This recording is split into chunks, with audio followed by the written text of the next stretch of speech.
안녕하세요. 저는 올해 40대 초반인 여자입니다. 서울에서 살다가 지금은 부산으로 내려와서 살고 있어요. 여러분들의 사연을 들어보면서 정말 세상에는 다양한 일이 일어나는 것 같습니다. 저도 몇 년 전에 여러분들이 들으시면 놀랄 만한 일들이 제게 일어났는데요. 지금 생각해봐도 그 시간을 어떻게 버텼는지 정말 스스로 대견하기도 합니다. 지금은 저한테 하나밖에 없는 아들과 단 둘이서 살고 있어요. 요즘 정말 행복하고 이런 게 바로 소소한 행복이 아닐까 싶습니다. 저는 남편과 연애를 오래 했었습니다. 남들은 왜 그런 사람이랑 오래 연애를 하면서 시간 낭비를 했냐고 저한테 말을 하지만 그때 저는 그 사람을 진심으로 사랑했고 많이 좋아했어요. 남들이 보면 다 철없는 사람으로 봤지만 제 기준에는 귀여워 보였습니다. 콩깍지가 이래서 정말 무서운 것 같아요. 아무튼 전 남편은 저와 결혼하기 전 연애할 때에는 정말 괜찮은 사람이었습니다. 다들 연애 초반에는 그렇듯이 데이트도 자주 하고 만나기만 해도 깨를 볶으면서 좋아 죽잖아요. 저희 커플도 그랬습니다. 주위 사람들의 부러움도 많이 샀고 다들 저희의 연애를 축하해 주었죠. 그 사람도 자기 시간 다 저한테 투자해 가면서 저와의 연애에 최선을 다했고 저도 그랬죠. 그런데 이런 행복은 아주 잠깐이었습니다. 연애를 시작한 지 몇 개월 동안은 정말 행복했지만 그 뒤로부터는 아주 힘들었거든요. 남자친구는 점점 자기 시간과 돈을 저한테 투자하는 걸 아까워하기 시작했습니다. 남자친구에게는 취미가 있어요. 바로 컴퓨터 게임입니다. 하루에 적어도 5시간은 꼭 해야 하는 사람이죠. 저와 연애를 했을 때에는 저와 데이트를 하고 밤을 새면서까지 게임을 하던 사람이었는데 이게 계속하니까 잠잘 시간도 줄어들고 힘이 들어선지 저와의 데이트를 포기하더라고요. 솔직히 여자친구 입장에서는 게임한테 밀리니까 많이 속상했습니다. 저와 데이트를 하는 시간이 점점 줄어들고 게임 이벤트 시간에 맞춰서 집에 들어가는 남자친구를 보고 저 혼자 이 사람을 좋아하는 건가 싶어서 회의감도 많이 들었죠. 처음에는 이해하려고 했지만 갈수록 더 심해져서 제 마음을 다 터놓고 이야기도 했습니다. 많이 속상하고 저 혼자 연애를 하는 것 같은 기분이 든다고 하면서 말이죠. 그런데 남자친구는 저한테 미안하다는 사과는 단 한마디도 하지 않았고 오히려 반박했습니다. 남자들은 원래 스트레스를 게임으로 풀어. 근데 내가 어디 클럽을 가거나 여자를 만나는 것도 아니고 집에서 게임만 하는데 뭐가 문제야? 이 정도면 건전한 취미 아니야? 난 너가 왜 이렇게까지 화를 내는지 잘 모르겠어. 왜 자꾸 뭐라 하면서 나한테 스트레스를 줘? 오히려 말대꾸를 하면서 제 말에 반박을 하는데 아무 말도 할 수 없었습니다. 저는 말문이 턱 막혀서 어버버 하고 있었고 남자친구는 아랑곳하지 않고 다시 게임을 하더라고요. 그런데 남자친구는 자신이 게임을 하는 것만 문제라고 생각하는데 전혀 그런 건 아니에요. 게임만 하면 아무런 문제가 되지 않겠지만 남자친구는 휴대폰 소액 결제를 너무 많이 했습니다. 남자친구는 돈을 잘 버는 것도 아니고 지금은 부모님께 기대어 함께 살고 있어요. 그래서 혼자 쓸 정도의 돈만 버는데 한 달에 많아야 120만 원을 법니다. 그런데 한 달에 쓰는 휴대폰 소액 결제 값이 300만 원이에요.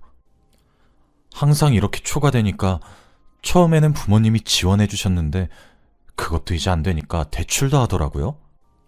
그래서 지금 남자친구에게 쌓인 빚만 약 1,000만 원 됩니다. 저는 월급의 70%를 적금을 넣고 나머지도 생활비에서 아꼈어요. 제 시선으로 남자친구를 보면 정말 한심하기 그지없는데 남자친구는 오히려 태평합니다. 나중에 되면 다 갚을 거야 라고 하면서 늘 회피했죠. 지금 생각해보면 도대체 그 사람의 매력이 뭐길래 그때 제가 퐁당 빠져버렸는지 모르겠어요. 그런데 그때는 그 모습조차도 좋았었습니다. 그리고 정말 놀랍게도 남자친구의 철없는 행동은 이뿐만이 아니었어요. 게임을 좋아하고 돈을 허투루 쓰는 것으로도 모자라 술까지 좋아했습니다. 그런데 술을 깔끔하게 먹고 연락도 잘 되면 몰라요. 술을 먹으면 초반에는 연락이 잘 되다가 술에 취하면 연락이 되지 않았습니다. 다음날 해가 뜰 때까지 말이죠. 밤새 어디서 뭘 하는지도 모릅니다. 제가 이런 일이 너무 반복돼서 어느 날은 한번 찾아간 적이 있었어요. 도대체 술을 먹고 어떻게 노는지 궁금해서 말이죠. 그런데 지켜본 결과 정말 평범하게 친구들이랑 놀고 있었습니다. 술 먹고 기분 좋아서 하하호호 떠들면서 말이죠. 그런데 남자친구 술버릇이 조금 과격해요. 술을 잘 먹는 사람이 아니어서 술을 먹으면 취한 게 티가 확 납니다. 남자친구는 술을 먹으면 인사불성이 돼서 욕설도 마구 내뱉으면서 고성방가를 하기도 해요. 그래서 주위 사람들이 피해를 많이 보는 타입이죠. 그런데 이게 다음날 일어나면 남자친구는 기억을 하지 못합니다. 그러면서 자기는 술버릇이 없다고 생각해요. 어느 날은 남자친구가 술을 먹고 옆자리 테이블 사람이랑 싸움이 났습니다. 그런데 자기는 전혀 기억을 하지 못한다고 했고 억울하다고 하더라고요. 하지만 가게 CCTV로는 남자친구의 횡포가 다 드러났습니다. 옆 사람을 먼저 때린 사람도 바로 남자친구였습니다. 남자친구는 그날 경찰서에서 자신의 모습을 보고 꽤나 크게 충격을 받은 것 같더라고요. 다행히 그 피해자와 합의는 잘 받고 그날 저에게 이제 다시는 술을 먹지 않겠다고 했습니다. 저는 오히려 좋았어요. 드디어 제가 걱정이 되었던 것들 중에 하나를 정리하나 싶었거든요. 그래서 남자친구를 믿었고 그의 금주를 도와주었습니다. 그런데 정말 남자친구는 작심삼일이었어요. 얼마 지나지 않아서 술을 먹고 있더라고요. 자기 말로는 술을 먹지 않았다고 하지만 얼굴을 보면 바로 티가 났습니다. 일주일에 적어도 3번은 술을 먹는 남자친구를 보면서 화를 냈지만 그럴 때마다 남자친구는 이제 나한테 잔소리 좀 그만해. 내가 네 아들이야? 그리고 내가 술 먹으면서 너한테 피해 준 거 있어? 나 너한테 아무 짓도 안 했잖아. 라고 하면서 오히려 화를 내더라고요. 솔직히 연애하면서 제가 남자친구한테 이거 하지 마라 저거 하지 마라 하면서 잔소리한 건 맞아요. 그런데 매번 한 귀로 듣고 한 귀로 흘리니까 저도 많이 지치고 힘들었습니다. 게임 중독에다가 돈도 막 쓰고 알코올 중독까지 있는 남자친구 때문에 많이 힘들었죠. 그런데 이 부분만 빼면 남자친구와 저는 아주 잘 맞았습니다. 성격도 잘 맞고 이 문제 말고는 특별히 싸우는 게 없었죠. 그렇게 몇 년 동안 연애를 했습니다. 저와 남자친구는 어느새 결혼 적령기가 되었고 저도 슬슬 결혼 준비를 해야 했어요. 지금 남자친구와 결혼을 하던지 아니면 얼른 헤어지고 새로운 결혼 상대를 만나야 했죠. 그런데 남자친구에게 정이 너무 들었는지 막상 쉽게 못 헤어지겠더라고요. 너무 힘들고 철이 없다는 건 저도 알지만 헤어짐을 선택하는 건 힘들었습니다. 부모님도 제 남자친구가 어떻게 살고 있는지 대충 눈치채고 계셔서 얼른 저에게 헤어지고 다른 남자를 얼른 만나라고 권유하시더라고요. 주위에 좋은 남자 많다고 하면서 말이죠. 그런데 제가 남자친구와 연애를 몇 년 동안이나 했고 그리고 제가 사귀었던 첫 남자친구라서 애정이 조금 남달라요. 그리고 남자친구 어머니도 저한테 너무 잘해주세요. 늘 자기 아들이랑 사귀어줘서 고맙다는 말을 반복하셨고 명절 때 매일 용돈도 보내주시고 안부 전화도 자주 하셨거든요. 거의 친딸처럼 저를 대우해 주셨습니다. 그래서 엄청나게 고민이 되었어요. 몇 주 동안 고민을 하는 동안 저에게 충격적인 일이 생기고 말았습니다. 남자친구와 헤어짐을 고민하고 있던 시기에 제가 남자친구 아이를 임신하고 말았거든요. 정말 꿈을 꾸는 것만 같았고 믿기지 않았습니다. 제 뱃속에 하나의 생명이 있다고 생각하니까 되게 기분이 묘하고 기쁘더라고요. 결국 남자친구와 헤어짐을 고민할 틈도 없이 결혼을 진행하기로 했습니다. 헤어지면 저 혼자 아이를 키워야 하는 것이 두렵기도 했고 아이를 낳으면 남자친구도 철이 들 거라고 생각했거든요. 다들 축하해 주셨지만 저희 부모님은 제 손을 잡으면서 딸, 힘들면 언제든 집으로 돌아와 라고 울상으로 말해주셨습니다. 저는 부모님 걱정 끼쳐드리지 않게 잘 살겠다고 말씀드리고 시댁살이를 시작했지요. 저희 둘 다 돈이 없기도 했고 아이를 낳을 때까지는 시어머니 보호 아래서 지내는 게 좋을 것 같아서 내린 결론이었습니다. 저도 시어머니와 같이 사는 게 좋았고요. 그런데 제가 상상하던 시댁살이와는 굉장히 달랐습니다.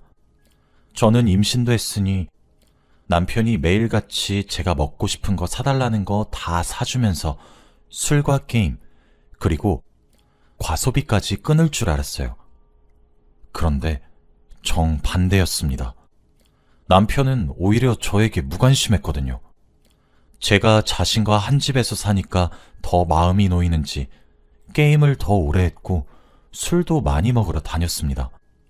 그러고 집에 안 들어온 적도 있었죠. 원래 휴대폰 소액 결제를 하면 시어머니 통장에서 돈이 빠져나가는데 저와 결혼하고 나서부터 제 통장으로 빠져나가게 바꿔놨어요. 그래서 그런지 돈도 더 많이 쓰더라고요. 그리고 결혼 전까지만 해도 착하시던 시어머니의 태도도 바뀌셨어요. 남편이 예전보다 더 심각하게 막 나가니까 그 모습을 보시고 제 탓으로 여기더군요. 시어머니는 제가 자기 아들 하나 단속 못한다고 속상해하셨습니다.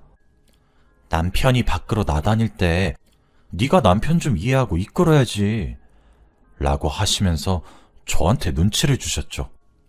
그리고 아직 배가 나오지 않았으니 집안일도 조금씩 하라고 말하셨습니다. 저는 임신한 몸으로 걸레질도 하고 설거지도 하고 빨래까지 개면서 시댁살이를 했어요. 중간중간 너무 힘들고 지쳐서 집으로 도망갈까 고민도 했지만 아이가 태어나면 아빠 없이 살아야 하는 게 너무 마음에 걸려서 차마 그렇게 하지는 못하겠더군요. 저와 남편이 매일 게임과 돈, 그리고 술 문제로 투닥거릴 때마다 시어머니는 방관하기 일쑤였어요. 머릿속에 자기 아들 관리는 며느리 거라는 생각이 박혀 있으셨거든요. 결혼 전에는 자기한테 짐덩이였던 아들이 이제 다른 사람이 관리를 하니까 마음 놓으셨겠죠. 그리고 예전과는 다르게 놀러도 많이 다녔습니다. 그런데 남편은 제 마음도 모르고 하루가 다르게 더 막 나가기 시작했어요. 빚은 점점 더 쌓여만 가고 저는 이제 한계에 다다랐습니다. 그런데 제가 한번 폭발을 했던 날이 있었어요. 남편이 저에게 아주 충격적인 말을 했거든요. 이제 할 수 있는 대출을 싹 다 했고 자기한테 돈이 들어올 구멍이 없다는 걸 남편도 잘 알아요. 저는 그러면 남편이 돈을 안 빌리고 다닐 줄 알았습니다. 그런데 갑자기 저한테 엄청난 말을 하더라고요. 바로 사채를 써야 할 것 같다고 하면서 말이죠.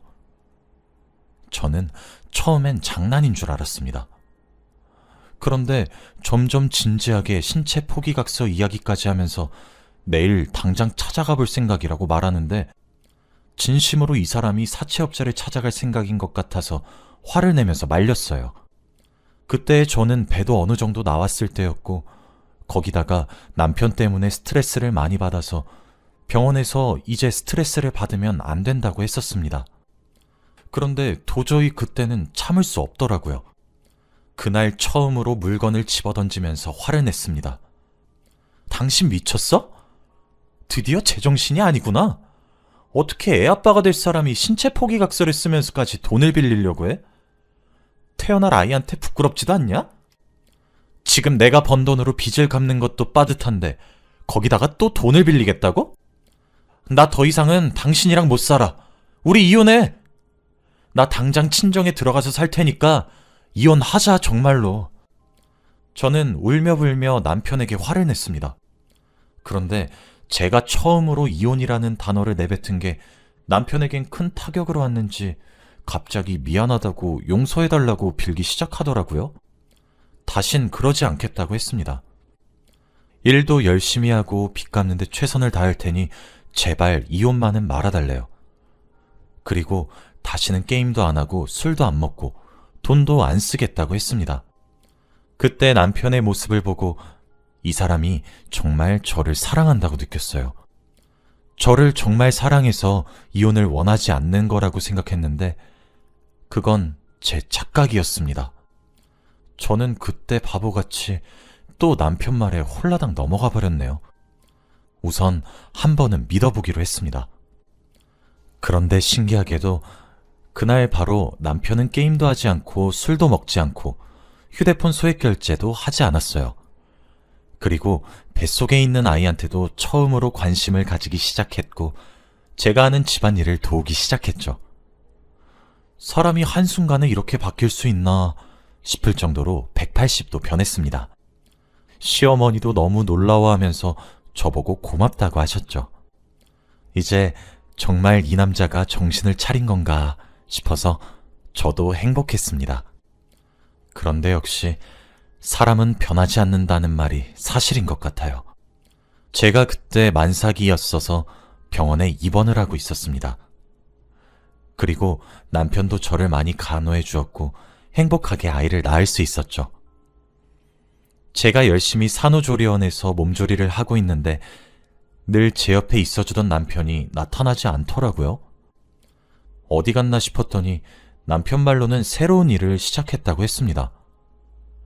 그래서 굳이 산후조리원에 오지 않아도 괜찮으니 일을 열심히 하라고 응원했죠. 오히려 남편이 드디어 철이 든 것 같아서 기뻤습니다.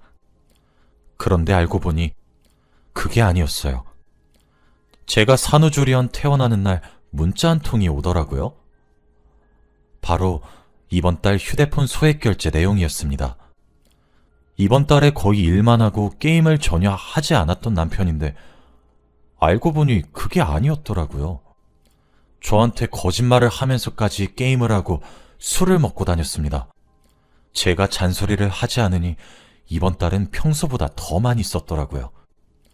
그날 아이를 안고 집으로 돌아오는 내내 화가 미친 듯이 나서 돌아버리는 줄 알았어요. 이런 사람을 남편이라고 둔 제 자신도 너무 한심했지만 아이한테도 너무 미안했습니다. 집으로 돌아가서 저는 남편에게 화낼 틈도 없이 아이를 돌봐야 했어요. 육아는 당연히 아무 도움도 받지 못하고 저 혼자 해야 했습니다. 정말 부모님이 뵙고 싶었어요. 부모님한테는 잘 지내고 있고 남편이랑 시어머니가 너무 잘해주셔서 행복하다고 말했지만 사실은 전혀 그렇지 않으니 아무한테도 말을 꺼낼 수 없었습니다. 하루는 너무 힘들고 지쳐서 근처 산책을 하러 밖에 잠깐 나갔어요. 남편한테 아이를 부탁했죠. 그래도 아빠니까 어깨 너머로 아이를 돌보는 방법은 얼추 알 거라고 생각했습니다. 그리고 아이가 자고 있기도 했고요. 그날 딱 하루 혼자 있고 싶기도 했고 왠지 울고 싶은 날이어서 밤에 조용히 나가서 사람 없는 곳에서 산책을 하며 펑펑 울었습니다. 아무도 없는 곳에서 혼자 주저앉아 소리내어 우니까 조금 마음 정리가 되는 것 같긴 하더라고요. 그래도 밖에서 한 30분 있다가 아이가 너무 걱정되어서 집으로 돌아갔습니다. 울었던 것이 티가 나지 않게 정리한 뒤 집으로 들어가는데 집안에서 아이 울음소리가 미친 듯이 나더군요. 저는 너무 놀라서 신발도 제대로 못 벗고 방으로 들어가서 아이를 보았습니다. 그런데 아이 얼굴은 빨갛게 부어올라 있었고 그 앞에서 남편은 컴퓨터 게임을 하고 있었죠. 제가 방으로 들어가자마자 남편은 왜 이제 와? 쟤 너무 시끄러워서 게임에 집중이 안 돼. 좀 재워봐. 라고 하는 게 아니겠습니까? 그런데 아이 울음소리가 평소와는 달랐고 아이의 온몸이 미칠 듯이 뜨거웠습니다. 저는 남편의 말은 귀에 들리지도 않았고 바로 아이를 안은 채로 응급실로 뛰어갔어요. 아이는 감기 몸살이라고 했습니다. 그리고 의사 선생님께서 왜 이렇게 늦게 왔냐며 나무라셨죠. 저는 그때 머릿속에서 남편이 스쳐 지나갔고 화가 미친 듯이 났습니다. 새벽 내내 아이를 간호했지만 남편은 병원에 오지도 않았어요. 그리고 집에 돌아갔습니다. 아이는 조금 나았고 남편은 새벽 내내 게임을 하고 자고 있더라고요. 저는 그날 남편의 게임 아이디를 삭제했습니다. 그리고 휴대폰 소액 결제도 차단했지요. 그리고 나서 짐을 챙겼습니다. 친정으로 돌아가기 위해 제 짐과 아이 짐을 모조리 챙겼죠. 제가 방에서 짐을 챙기는 소리를 듣고 잠에 깬 남편은 태평하게 어디 가냐고 물었고 저는 집으로 간다고 했습니다. 그리고 게임 아이디를 삭제했다는 것과 휴대폰 소액 결제를 차단했다는 것도 말했죠. 남편은 침대에서 벌떡 일어나 컴퓨터를 켜고 확인해 보더군요. 그런데 정말로 제가 게임 아이디를 삭제한 것을 보고 화를 미친 듯이 냈습니다. 생애 처음으로 남편이 화내는 모습을 봤어요. 저는 헛웃음이 나더라고요. 남편의 화내는 소리에 방에 계시던 시어머니가 오셔서 남편을 말리셨죠. 저는 그때 남편 보는 앞에서 컴퓨터를 집어들어 던져버렸어요. 그리고 컴퓨터는 산산조각이 났죠. 남편과 시어머니는 벙 쪄서 아무 말도 못했고 저는 거기다 대고 내일 이혼 서류 보낼 테니까 사인해 라고 한 뒤 아이를 안고 그 집에서 나왔습니다. 그 컴퓨터는 남편이 정말 돈을 많이 투자한 거였어요. 저는 정말 통쾌했고 그 컴퓨터 값이 차 한 대 값보다 더 비싸서 앞으로 게임을 하지 못할 남편을 생각하니 너무 시원했습니다. 그리고 친정에 돌아와서 제가 겪어왔던 모든 일들을 다 쏟아냈고 다행히도 부모님은 저를 보듬어 주셨죠. 다음날 해가 뜨자마자 이혼 서류와 함께 이때까지 시어머니들은 모르는 소액 결제 내역과 빚 내역까지 모조리 보냈어요. 그리고 다시 휴대폰 소액 결제 통장은 시어머니 걸로 바뀌었죠. 시어머니는 자신이 몰랐던 아들의 빚 상태를 보고 연락이 오셨습니다. 저는 묻고 따지지도 않고 이제 어머니 통장에서 돈 빠져나갈 거예요 라고 한 뒤 끊었어요. 그리고 당연히 이혼도 했죠. 합의 이혼으로 하고 양육권도 제가 가져왔습니다. 확실히 친정집에서 사니까 너무 편하고 좋았어요. 왜 이제야 집으로 돌아왔나 싶습니다. 부모님께서 육아도 도와주셔서 훨씬 수월해요. 도대체 그 모질이 남편이 뭐가 좋다고 결혼까지 했는지 몰라요. 연애했던 그 세월이 너무나도 아깝고 지금 생각해봐도 후회되는 선택이었습니다. 아마 아직도 철없이 살아가고 있겠죠. 그런 사람은 평생 철이 들지 못할 것 같네요. 여러분도 결혼하실 때 혹시 자기가 콩깍지가 씌인 건지 안 씌인 건지 잘 알아보고 결혼하세요. 저는 연애 기간 동안 콩깍지가 씌었다는 걸 모르고 결혼했는데 콩깍지가 한번 벗겨지니까 과거가 뼈저리게 후회가 되네요. 여러분은 저 같은 선택 하시지 말길 바랍니다. 제 이야기는 여기까지예요.